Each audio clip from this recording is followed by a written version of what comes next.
अस्सलाम वालेकुम। احمد آفیشل یوټیوب چینل ته په خیر راغلی. اکثر هم زمونږ مسافر ورونو سره دا پوښتنه پیدا شوي چې ګواکې کابل او دوبۍ پروازونه شروع کیږي، نو آیا دا حقیقت دی؟ په دې باندې د ځنونو خبرولو لپاره تاسو دا ویډیو ما سره تر اخره پورې وګورئ.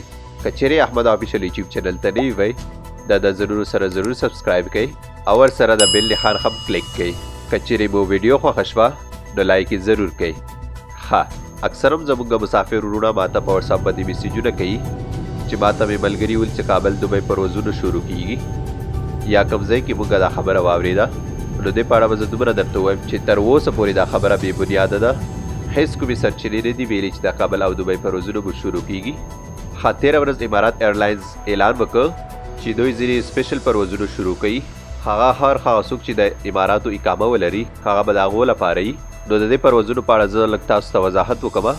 امارات ایرلاینز 13 ورځ کم 14 ځایونه اعلان کړل چې دوی به د دې ځایونو څخه کوم څوک چې د اماراتو اقامه لري هغه به راوړي اماراتو ته. خو د دوی لپاره دوه مهم شرایط ټاکلي دي. اول کوم څوک چې د اماراتو اقامه لري د هغو لپاره یو ویب سایټ ټاکلی چې په هغه کې به خپل ځانونه رجسټر کوي. هغې نه پس به اماراتو حکومت هغو ته اپروول ورکوي او هغې نه بعد به موږ هغې ته ټیکټ ورکوو او هغې ته به د راتللو اجازه ورکوو. دویم شرایط یې دا دي کله هم چې دوی اماراتو ته راشي هلته به د دوی نه کووډ-19 یا کرونا وایرس ټیسټ اخیستی کیږي او د 14 ورځو لپاره به دوی کرنټین کیږي.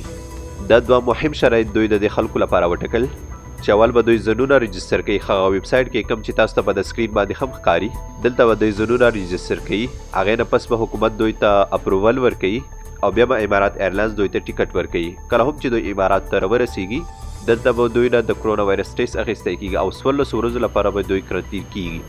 نو هغه ورونه چې دوی سوچ کوي چې د کابل او دوبۍ پروازونه خلاص شوي دي، نو دوی لپاره زه باید ووایم چې تر اوسه پورې هېڅ کومې سرچینې رسمي اعلان نه دی کړی چې ګواکې د کابل او دوبۍ پروازونه خلاصیږي.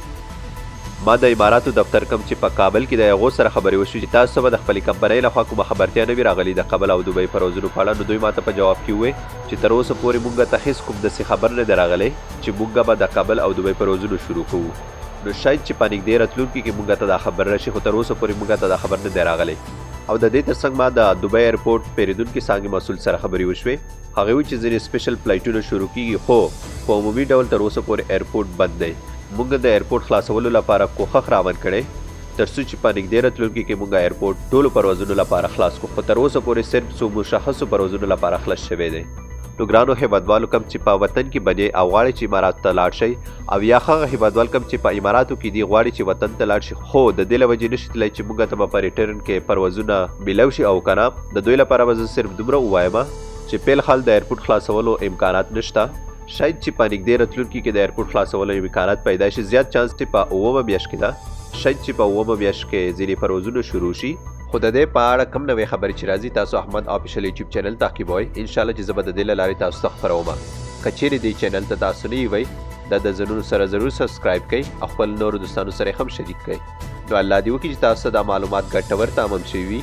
که چیرې تاسو دا ویډیو خوښه شوي دا د ځانونو سره ضرور لایک کړئ او خپل هغه دوستان کوم چې په هیواد کې بندي هغو ته هم ولیږئ، او یا کوم چې په اماراتو کې دي هغه د پروازونو په اړه اندېښمن دي هغو سره هم شریک کړئ. نور مو په الله سپارم. د الله په امان.